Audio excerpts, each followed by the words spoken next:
Hi friends, welcome back to watch my channel.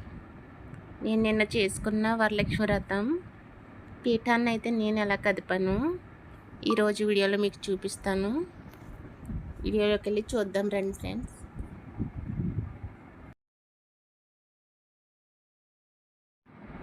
నిన్నైతే వరలక్ష్మి వ్రతం ఈ విధంగా చేసుకున్నాను కదా. నేను ఇది శుక్రవారం నైట్ అయితే అమ్మవారిని అయితే పీఠాన్ని కదపకూడదనమాట. ఎందుకంటే మనకి ఎవరైనా మన ఇంటికి చుట్టాలు వచ్చినా ఎవరైనా మనం శుక్రవారం పంపించాం కదా, ఆ విధంగానే అమ్మవారిని కూడా శుక్రవారం నైట్ పీఠాన్ని కదపకూడదనమాట. అమ్మవారు మన ఇంటికి వచ్చినట్టు లెక్క అనమాట. కాబట్టి ఆ మర్నాడు ఉదయాన్నే మళ్ళీ తలస్నానం చేసి మనం పీఠాన్ని కదపాలన్నమాట. అది కూడా ఎలా అంటే దీపారాధన చేసి కదపాలన్నమాట. ఇదిగోండి, నేనైతే ఇలా చేశాను. ఫస్ట్ ఏంటంటే ఇదిగోండి, ఈ విధంగా మొత్తం అంతా క్లీన్ చేయాలి. క్లీన్ చేసిన తర్వాత నేను దీపారాధన చేసుకున్నాను అన్నమాట. ఓకే,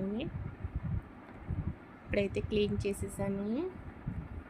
ఆ తర్వాత ఆ పత్రి పుష్పాలను అయితే అలాగే ఉంచేసాను. అవన్నీ పారే నీటిలో కలపాలన్నమాట. ఇదిగోండి, దీపారాధన చేసి అక్కడ పసుపు వినాయకుడు ఉంటాడు కాబట్టి అక్కడ కూడా కొన్ని పుష్పాలు పెట్టి దీపారాధన చేయాలన్నమాట. శుక్రవారం నైటు పసుపు వినాయకుడిని కూడా కలపకూడదన్నమాట. ఆ పసుపు వినాయకుడిని కూడా మర్నాడే కలపాలి మనం.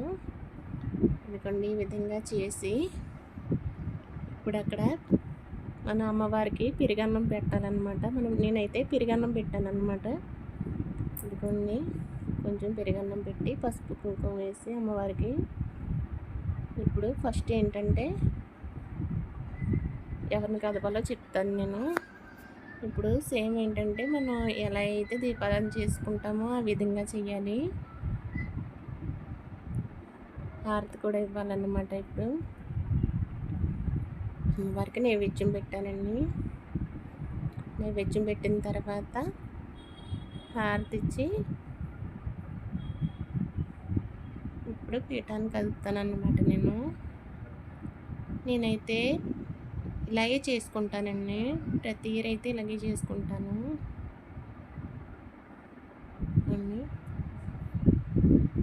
అయితే హారతి ఇచ్చిన తర్వాత ఫస్ట్ పసుపు వినాయకుడిని కదపాలన్నమాట.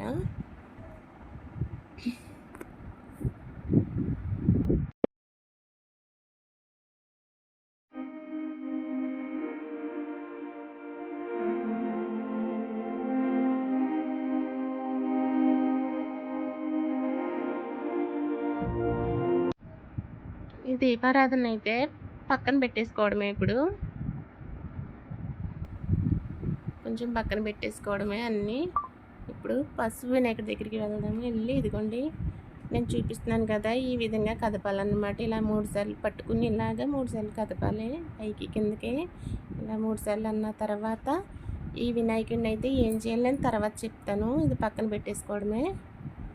ఆ తర్వాత అమ్మవారి దగ్గరికి పీఠం దగ్గరికి వచ్చి ఇదిగోండి, ఈ పత్రి పుష్పాలు ఇవన్నీ ఉన్నాయి కదా, ఇవన్నీ తీసేసుకోవడమే. ఇవన్నీ పక్క నుంచి పారే వాటర్లో కలిపేయడమే. తర్వాత ఇదిగోండి, ఈ విధంగా తీసేయడమే. మొత్తం ఒక్కొక్కటి తీసేసుకోవడమే. గాజులు ఎత్తుకే చేతికి వేసేసుకున్నానండి. నేనైతే 2 గాజులు తీసుకుని ఇలా చేతికి వేసుకోవడమే. అమ్మవారి దగ్గర తీసిన గాజులు అయితే మనం వేసుకోవాలన్నమాట. ఇప్పుడు ఈ జాకెట్ ముక్క ఇవన్నీ ఉన్నాయి కదా, ఇదిగోండి, అమ్మవారిని అయితే ఈ విధంగా తీసి 3 సార్లు ఇలాగా కిందకే పైకి ఇలాగ లేపి 3 సార్లు అమ్మవారిని కలసాన్ని తీసేయడమే. ఇప్పుడు ఒక్కొక్కటిగా మొత్తం అన్నీ ఒక్కొక్కటి తీసేయడమే. ఇలా తీసేసి ఈ జాకెట్ ముక్కలు ఉన్నాయి కదా, ఇవైతే ఎవరికి ఇవ్వకూడదండి. ఇవైతే మనమే ఉంచుకోవాలి. పూజ దగ్గర పెట్టిన ఏ వస్తువు కూడా ఎవరికి ఇవ్వకుండా అది మనమే ఉంచుకోవాలన్నమాట. ఇదిగండి, మొత్తం తీసేసాను. ఈ బ్లౌజ్ పీస్ కూడా తీసేసాను. ఈ కలసానికి పెట్టిన కొబ్బరికాయ అయితే మనం ఇంట్లో దేవుడి దగ్గర కొట్టేసుకోవడమే. ఆ జాకెట్ ముక్కలు మాత్రం తీసుకుని మనమే కుట్టించుకోవాలన్నమాట. ఇదిగోండి, ఇప్పుడు కలసాన్ని కూడా తీసేసుకుంటున్నాను. ఆ కలసాన్ని తీసుకున్న తర్వాత ఆ కింద వేసుకున్న బియ్యం ఉన్నాయి కదా, ఆ బియ్యాన్ని అయితే మనం ఓ ప్రసాదంలా చేసుకోవచ్చు, లేకపోతే ఇంట్లో అయినా వాడేసుకోవచ్చు అన్నమాట ఇవి.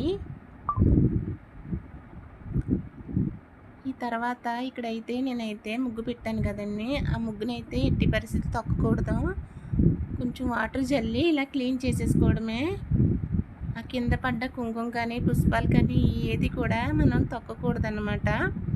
ఇప్పుడు పసుపు వినాయకుడు ఉన్నాడు కదా, పసుపు వినాయకుడిని అయితే ఇలాగా చెంబులో వాటర్ ఉంటాయి కదా, వాటర్లో కలిపేసుకోవడమే.